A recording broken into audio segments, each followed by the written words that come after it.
کوئی بات نہیں ہے۔ پھر گیا دوست کے پاس، دروازے پہ دستک دیا، کہا کہ 50 روپے چاہیے دوست، کہا کہ لو 50 روپے نکالا، لیا، دوڑ کے آیا، کہا کہ ابا جی لیجئے۔ اب باپ نے پھر پیسے لیا، چارپائی سے اٹھا باپ اور جا کر کنویں میں پھر 50 روپے ڈال دیا۔ دوسرے دن بھی بیٹا کچھ نہیں بولا۔ تیسرے دن جب باپ نے کہا نا بیٹا 50 روپے کی ضرورت ہے، پھر جب گیا دوستوں کے دروازے پہ، دوست نے دروازہ بند کر لیا کہ ان کی تو روزانہ کی حالت یہی ہو گئی ہے، روزانہ کی ان کی فکر یہی ہو گئی ہے، عادت سی بن گئی ہے، روزانہ پیسے مانگنے آتا ہے۔ دوست نے دروازہ بند کر دیا۔ دوسرے دوست کے دروازے پہ گیا، وہ بھی ہاتھ کھڑا کر دیا۔ تیسرے کے پاس گیا، وہ بھی ہاتھ کھڑا کر دیا۔ اب جب کسی نے نہیں دیا، کلہاڑی اٹھایا اور وہ پھاوڑا اٹھایا، چلا گیا مزدوری کرنے، کھیتوں میں کام کرنے۔ جب وہ کام کیا نا، ہاتھ میں چھالے پڑ گئے، کبھی کام تو کیا نہیں تھا۔ 50 روپے شام کو دیا مالک نے، گھر آیا، باپ کے ہاتھ میں 50 روپے دیا۔ باپ پھر روزانہ کی طرح اٹھا، کنویں میں پیسہ جا کر ڈالا۔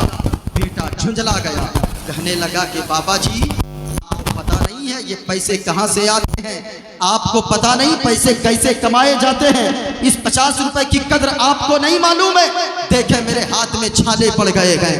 باپ نے کہا میرے لال تجھے آج 50 روپے کی قدر سمجھ میں آ گئی، تو جوان ہو گیا 25 سال کا، تو نے میرے پیسوں کو پانی کی طرح بہا دیا ہے، تجھے قدر سمجھ میں نہیں آئی۔ آج جب محنت کر کے 50 روپے کما کر لایا ہے تب تمہیں قدر سمجھ میں آ رہی ہے۔ میں آپ سے کہنا چاہوں گا یہی وجہ ہے لوگوں آپ بھی اسلام کی قدر کو نہیں سمجھتے ہو۔ اللہ نے ایمان والا بنایا ہے، آپ ایمان کی قدر کو نہیں سمجھتے ہو۔ یاد رکھنا جس دن آپ نے ایمان کی دولت کو سمجھ لیا، پوری دنیا کی دولت ایک طرف رکھ دو گے، آپ ٹھوکر مار دو گے۔ ایمان کی دولت جو اللہ نے عطا فرمایا ہے اس پہ تم فخر محسوس کرو گے۔ اس لیے صاحبو اللہ نے ایمان والا بنایا ہے، اللہ نے مسلمان بنایا ہے۔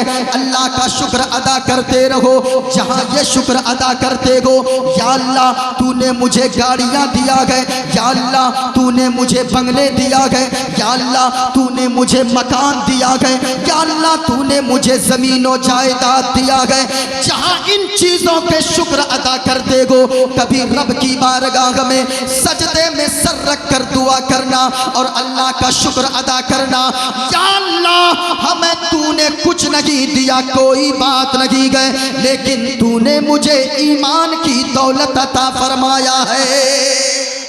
اگر یہ آپ کی سوچ ہو گئی تو یقیناً یاد رکھیے گا آپ کو اسلام میں جینے کا مزہ آ جائے گا، ایمان کی لذت آپ محسوس کریں گے، ایمان کی مٹھاس آپ محسوس کریں گے۔ اس وجہ سے آپ جتنے لوگ بیٹھے ہیں ہمیشہ اللہ کا شکر ادا کرتے رہیں۔ اللہ نے ہاتھ دیا ہے، اللہ کا شکر ادا کرتے رہیں۔ آج بے چینی بڑی پھیلی ہے، آج کی تقریر میں میں آپ کو کچھ باتیں بتا دوں گا، انشاءاللہ میں رخصت ہو جاؤں گا، غور سے میری بات آپ سنیے۔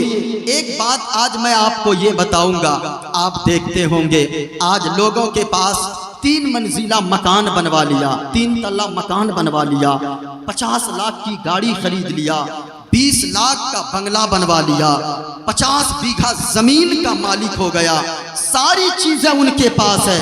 ایک بیٹا مالدہ میں ڈاکٹر ہے، ایک بیٹا کلکتہ میں ڈاکٹر ہے، ایک بیٹا فلاں جگہ انجینئر ہے، ایک بیٹا فلاں جگہ ماسٹر ہے، ساری سہولتیں ان کے پاس موجود ہے۔ لیکن آپ اس سے پوچھئے آپ کے پاس ساری چیزیں آ گئی، بہت سکون ہوگا زندگی میں، بڑی خوشحالی ہوگی زندگی میں، وہ کہیں گے کہ سب کچھ تو اللہ نے دیا ہے لیکن اللہ نے ہمیں سکون کی دولت سے محروم رکھا ہے۔ سب کچھ تو دیا ہے لیکن ہماری زندگی میں سکون نہیں ہے۔ سکون کہاں سے آئے گا؟ انشاءاللہ آج کی تقریر میں آپ کو بتاؤں گا۔ اگر آپ نے میری باتیں سن لیا، اگرچہ آپ غریب ہوں گے لیکن اللہ کی قسم کہتا ہوں یہاں سے اٹھیں گے اللہ تعالیٰ دل میں سکون کی دولت عطا فرما دے گا۔ لیکن یہ سکون کا نسخہ کسی دنیا دار سے نہیں پوچھنا ہے، مدینے والے مصطفیٰ سے پوچھنا ہے، حضرت فاطمۃ الزہرا کے بابا سے پوچھنا ہے، نبیوں کے سردار سے پوچھنا ہے، آمنہ کے لال سے پوچھنا ہے۔ اگر آپ حضور کے بتائے ہوئے نسخے پہ عمل کریں گے، جھوپڑی میں رہیں گے، اسی جھوپڑی میں اللہ سکون کی دولت عطا فرما دے گا۔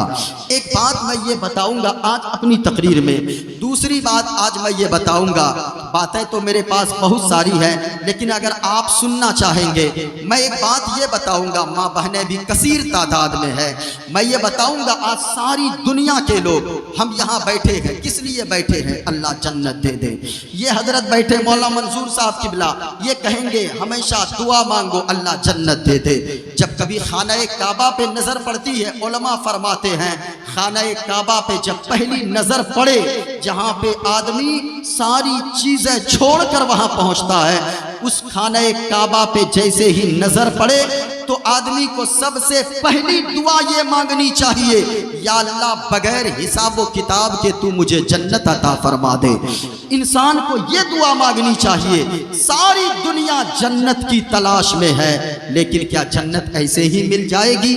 سنیں آج میں بتاؤں گا، مدینے والے مصطفیٰ نے فرمایا ہے جو مرد یا عورت 4 کام کر لے، ان 4 کام کرنے والوں کو اللہ بغیر حساب و کتاب کے جنت عطا فرما دیتا ہے۔ انشاءاللہ آپ اگر سنیں گے آپ کا دل گدگد ہو جائے گا۔ ماں بہنوں تم بھی سنو، آپ کو بھی سننے کی ضرورت ہے۔ آپ اگر سوار لیتی ہیں اپنے آپ کو، آپ کی آنے والی نسلیں سنور جائیں گی۔ آپ اگر دیندار بنتی ہیں، آپ کی گھر کی بیٹیاں دیندار بن جائیں گی۔ آپ اگر دیندار بنتے ہو مسلمانوں، آپ کے گھر کے بچے دیندار بن جائیں گے۔ یہ بچے دیکھ کر سیکھتے ہیں۔ آپ اپنے بچوں کے لیے آج ساری چیزیں سوچتے ہیں، میرا بچہ آگے چل کے کیا کرے گا، میرا بچہ آگے چل کے کیا کرے گا، ساری چیزیں سوچتے ہیں۔ اپنے بچوں کے لیے سب کچھ بعد میں سوچیں، سب سے پہلے یہ سوچیں کہ میرا بچہ مصطفیٰ کا عاشق کیسے بنے گا، میرا بچہ قرآن پڑھنے والا کیسے بنے گا، میرا بچہ نمازی کیسے بنے گا، میرا بچہ دیندار کیسے بنے گا۔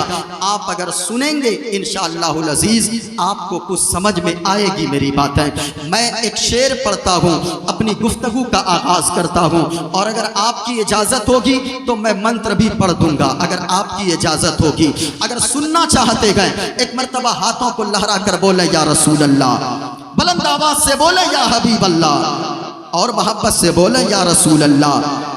ماشاءاللہ میں ایک شعر پڑھتا ہوں، پھر اس کے بعد انشاءاللہ گفتگو کا آغاز کرتا ہوں، پھر میں منتر بھی پڑھوں گا، لیکن اگر آپ سنیں گے تو معین الدین قادری سنائے گا، پھر میں اپنے بیگ کو بھی کھولوں گا۔ میں اکثر بیگ کو کہیں کہیں کھولتا ہوں، لیکن اگر آپ نے ذہن بنا دیا انشاءاللہ میں بولنے کی کوشش کروں گا۔ ایک شعر میں پڑھتا ہوں، فرش زمین پہ عرش کا دولہا کتنا اچھا لگتا ہے، فرش زمین پہ عرش کا دولہا کتنا اچھا لگتا ہے، فرش زمین پہ عرش کا دولہا کتنا اچھا لگتا ہے۔ اور ایک بات بتا دوں، میرے نبی کا گنبد خضرا، بولو بولو بولو محبت سے بولے سبحان اللہ۔ یاد رکھنا لوگو، اللہ نے اگر دولت سے نوازا گئے، گنبد خضرا ضرور دیکھ لینا جا کر۔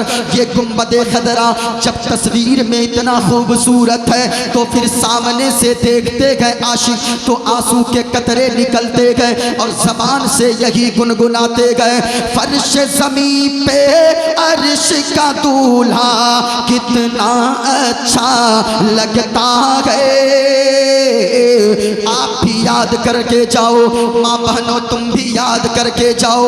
یہاں سے گھر جانا تو گانا نہ گنگنانا، میوزک نہ سننا، ترانہ اور کسی چیز کا نہ گنگنانا، بلکہ جب گھر جانا تو پھر نعت نبی کا یہ ترانہ گنگنانا کہ فرش زمین پہ عرش کا دولہا کتنا اچھا لگتا ہے، فرش زمین پہ عرش کا دولہا کتنا اچھا لگتا ہے، اور میرے نبی کا گنبد خضرا، میرے نبی کا گنبد خضرا کتنا اچھا لگتا ہے، میرے نبی کا گنبد خضرا کتنا اچھا لگتا ہے، میرے نبی کا گنبد خضرا کتنا اچھا لگتا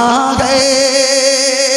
جب عاشق پہنچتے ہیں نا مدینے میں تو ایسے روتے ہیں مکہ مدینہ شریف میں، اللہ اکبر۔ لوگوں کو آپ دیکھیں گے ایسا لگے گا کہ ساری خطائیں ان کو یاد آ گئی ہے۔ ہم جیسے گنہگار پہنچ کر نہ روئیں، جب غوث اعظم کے تعلق سے آتا ہے، غوث اعظم خانہ کعبہ کے غلاف کو پکڑ کر ایسے رو رہے تھے، کوئی شخص دیکھنے والا سوچنے لگا سن کر یہ کون گنہگار ہے جو اتنا رو رہا ہے۔ جب چادر کو ہٹا کر چہرے کو دیکھا، وہ کوئی اور نہیں وقت کے غوث اعظم سیدنا شیخ عبد القادر جیلانی کی ذات تھی۔ اللہ اکبر کبیرہ۔ وہ غوث اعظم جو 40 سال تک عشاء کے وضو سے فجر کی نماز ادا کیے ہیں، وہ غوث اعظم جو مادر زاد ولی ہے، یعنی ماں کے پیٹ سے پیدا ہوئے ہیں اللہ کا ولی بن کر۔ کچھ لوگوں کو اللہ بعد میں ولایت عطا فرماتا ہے، لیکن غوث اعظم ایسے ولی ہیں جن کو اللہ نے ان کے ماں کے پیٹ ہی میں ان کو ولایت عطا فرما دیا تھا۔ وہ غوث اعظم اتنا روتے ہیں، لیکن ہمیں اپنے گناہوں کا یا ہمیں کچھ یاد نہیں ہے، ہم یہ نہیں جانتے ہیں کہ ہم نے کتنی خطائیں کی ہے۔ اللہ کے واسطے اپنے گناہوں کو یاد کر کے رویا کرو۔ جو آدمی گناہوں کو یاد کر کے روتا ہے ان کے دل کو اللہ صاف ستھرا فرما دیتا ہے۔ گناہوں کو یاد کر کے رویا کریں۔ اللہ نے قرآن میں فرمایا ہے فَلْيَضْحَكُوا قَلِيلًا وَلْيَبْكُوا كَثِيرًا، کم ہنسا کرو اور زیادہ رویا کرو۔ زیادہ رونے والا بندہ اللہ کو پسندیدہ ہوتا ہے، زیادہ رونے والا بندہ اللہ کا پیارا ہوا کرتا ہے۔ غور سے سنو لوگو، اگر سننا چاہتے گئے میں ایک منتر پڑھتا ہوں، اپنی گفتگو کا آغاز کر دیتا ہوں تاکہ آپ پہ میری باتیں جو میں نے وعدہ کیا ہے وہ باتیں میں آپ کو بتا کر جا سکوں۔